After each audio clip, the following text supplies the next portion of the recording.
વધુ એક લૂંટેરી દુલ્હનના કારસ્તાનો શિકાર બન્યો યુવક।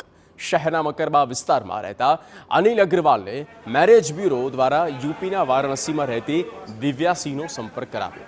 પહેલી જ નજરમાં દિવ્યાના મોહમાં મોહાઈ ગયેલ અનિલે લગ્નની તૈયારી દર્શાવી। પછી શું શરણાઈના સૂર રેલાયા। વાંચતે ગાજતે અનિલે દિવ્યા સાથે પ્રભુતામાં પગલાં પાડ્યા। જો કે લગ્નના થોડા દિવસમાં દિવ્યાએ પિયરની વાટ પકડી અને મહિના સુધી ઘરે પરત જ ન ફરી।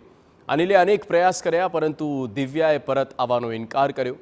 આ તરફ ઘરમાં તપાસ કરતા માલુમ પડ્યું કે દિવ્યા 4 લાખની રોકડ 1.5 લાખના દાગીના લઈને ફરાર થઈ ગઈ છે।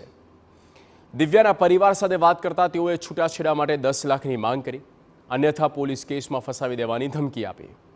આખરે ઠગાઈનો અહેસાસ થતા આ મામલે સરખેજ પોલીસ મથકમાં છેતરાયેલા યુવકે ફરિયાદ કરી છે।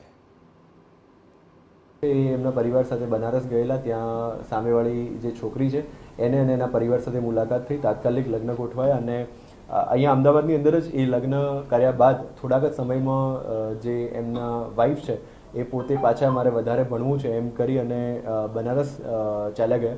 ત્યારબાદ ફરિયાદીએ અવારનવાર એમનો સંપર્ક કરતાં એમણે જણાવ્યું કે મારે હવે પાછું નથી આવવું અને તમારે જો ડિવોર્સ કરવા હોય તો મને 10 લાખ રૂપિયા જેટલીની માગણી જે છે એ આરોપી દ્વારા કરવામાં આવી। ત્યારબાદ અવારનવાર સંપર્ક કરતા આ માગણી ચાલુ રહેતા ફરિયાદીને પોતાને એવું લાગ્યું કે એમને સાથે જે છે એ ઠગાઈ થઈ છે અને એ અંગેની ફરિયાદ જે છે એમણે સરખેજ પોલીસ સ્ટેશનમાં આપી છે।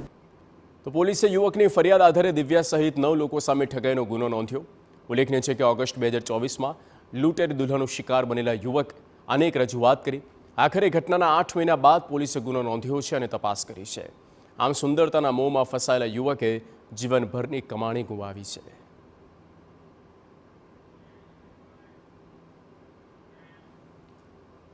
રાજકોટમાં સસરા